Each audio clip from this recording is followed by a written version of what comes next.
This is Stephen Nojiri, and this is another video in the Tada Genji Jingunden series.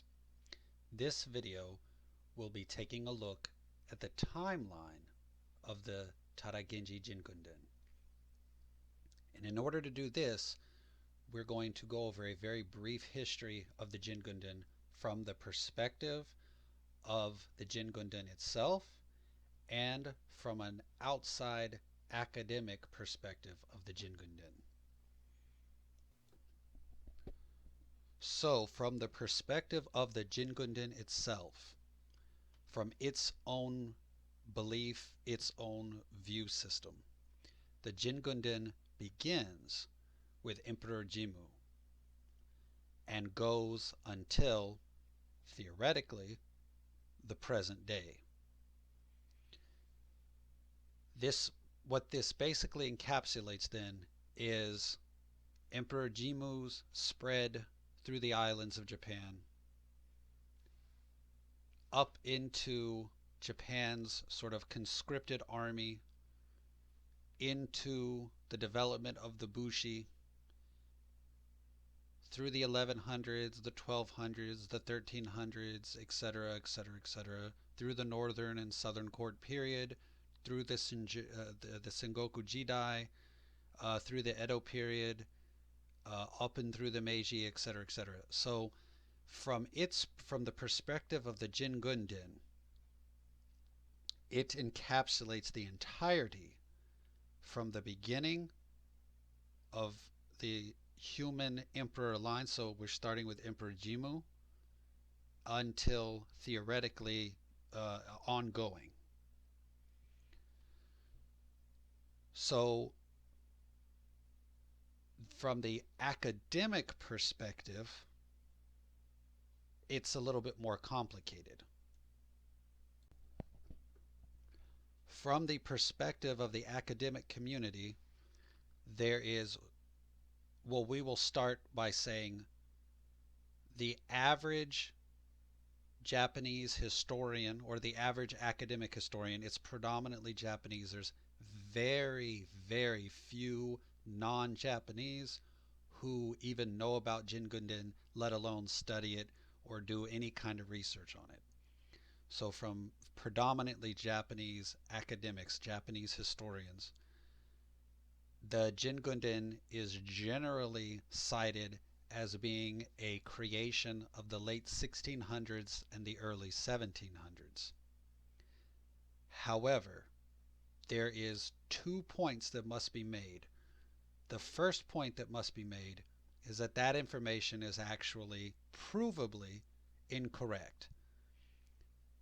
When one actually seriously looks at the timeline of the documents that undeniably exist, that timeline actually goes into the mid 1500s.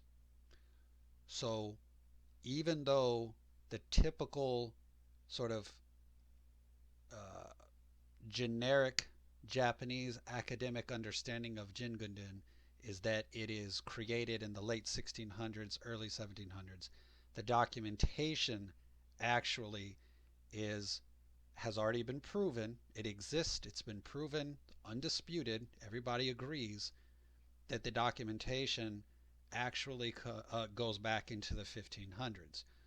So you might ask, why is it that if the documentation is verified into the from the mid 1500s, why is the typical sort of understanding that it is from the late 1600s? And the answer to that question is simply put that Jingunden is not studied well or pretty much at all by Japanese historians, Japanese academic researchers. The second point that must be made is that even though it is proven, it is not a contested fact, it is not contested data that Jingunden existed at a minimum from the mid 1500s. even if we put that aside for a moment, even if the Jingunden documentation was created initially in the late 1600s, it would still serve as a treasure trove of Bushi concepts, Bushi culture, Bushi ideas. Even if Jingunden was a creation of the late 1600s, it becomes almost the final evolution of imperial service worldview of, in other words, it becomes all the sort of final great manifestation of the Bushi who is this, in service to the emperor, the ideology of it, because it would, it contains this sort of religion and the culture and the etiquette and the war methods and the war tactics. It goes from everything from deep esoteric spiritual ideas down to the type of arrow that you use. So even if, so again, in summation, even if it was actually created only in the late 1600s, it's still a great treasure trove of data. However, as I stated earlier, the Jingunden has documentation from the mid 1500s. So the it is pushed. So academically speaking, from research, academic perspective, logical, rational perspective, we have to push the date of Jingunden into the mid 1500s. Once we've pushed it into the mid 1500s, then we are well away from all of the concepts of the Edo period sort of school creation dynamics, which means then we have to seriously look at the roots of Jingunden prior to the mid 1500s. And to do that, we look at the Jingunden itself, which lays out its own history, and then we, corroborate with actual verifiable documents and records to get a better idea of when and how this ideology, this system formed. So in conclusion, the history of Jingunden from the perspective of Jingunden is that it begins with Emperor Jimmu and goes all the way into the theoretical infinity. Just as long as there is an imperial line, as long as there's Japan, as long as there's an emperor of Japan, then it would continue. From the perspective, and so it starts with the imperial period of the imperial expansion, the creation of the Japanese empire, and then it goes into samurai houses, particularly like Tachibana and the Genji, and their developments. So the Jingunden itself does not say that it completely formed with Emperor Jimmu and that this complete body of teachings passed from Emperor Jimmu down through the ages. The Jingunden says it starts with Emperor Jimmu, but it continues through the ages, and as it goes through the ages, it shifts, adds, evolves. And it's very clear about, and within the Jingunden documentation, it's really good about, what came from the age of Jimmu, what came from the age of the, for example, Genji Mitsunaka, what came from the age of Oda Nobunaga, because some of the documents are written in the late 1600s, but they're not saying that the document is from time immemorial. The document knows that it was written in the late 1600s, but it tracks through time different developments. So that's from the perspective of Jingunden. It begins with Emperor Jimmu and it transmits and evolves over the generations. From the academic perspective, we know that Jingunden is verified in the documentation. It's in the historical record prior to 1600.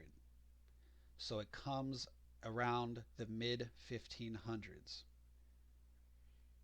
And then at that point, it becomes a matter of researching where it may connect to this. Is there evidence for that? Is there evidence for that? So, from the purely academic perspective, we say mid 1500s is where we can verify that it exists definitively as a thing, as Jingunden in the 1500s.